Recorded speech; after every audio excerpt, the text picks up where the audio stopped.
আমায় ছিঁড়ে খাও হে শকুন, হে সীমান্তের শকুন, এক্ষুনি ছিঁড়ে খাও আমাকে। হে আটলান্টিকের ঈগল, শিগগির খুবলে খাও আমাকে। হে বৈকাল হ্রদের বাজ, আছড়ে কামড়ে ছিন্ন ভিন্ন করো আমাকে।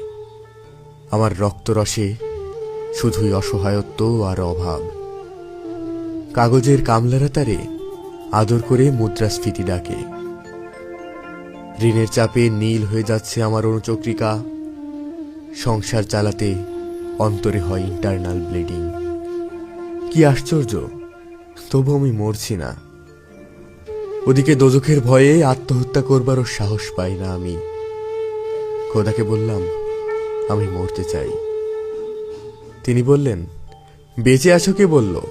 সহস্রাব্দ উন্নয়নের সাক্ষী হিসেবে রাজা তোমাকে মমি করে রেখেছেন। বাজারে দীর্ঘশ্বাস ফেললে নাকি রাজ্যের ভীষণ বদনাম হয়। রাজারও মন খারাপ হয় খুব। কোতোয়ালরা ফরমান জারি করেছে, আমাকে সারাক্ষণ হাসতে হবে, নইলে দেশি কুকুর আর বিদেশি মাকুরকে একবেলা ভালো মন্দ খাওয়ানো হবে আমার মাংস দিয়ে। নিত্যদিন ব্রয়লারের ভুঁড়ি নাকি ওদের ভাল লাগে না। অথবা আমাকে ভাগ দিয়ে বেচা হবে। মানুষেরও তো মানুষ খাওয়ার স্বাদ হতে পারে, তাই না? ভাগ্যিস তা বিদেশি সুপার শপে বিক্রি হবে না।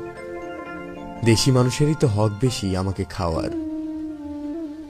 এ দোজখী যখন নিয়তি, তখন আমি উদাম হয়ে ডাকছি দুনিয়ার শ্রেষ্ঠ মাংসাশী বিহকদের।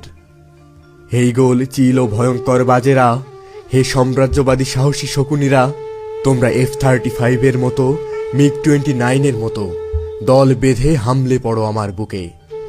আমার রান থান চক্ষু কলিজা আজ সব তোমাদের গনিমতের মাল।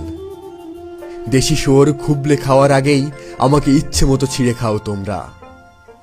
দোহাই, শুধু মস্তিষ্কটা খেও না আমার, তাহলে শীঘ্রই দাস হয়ে যাবে তোমরাও।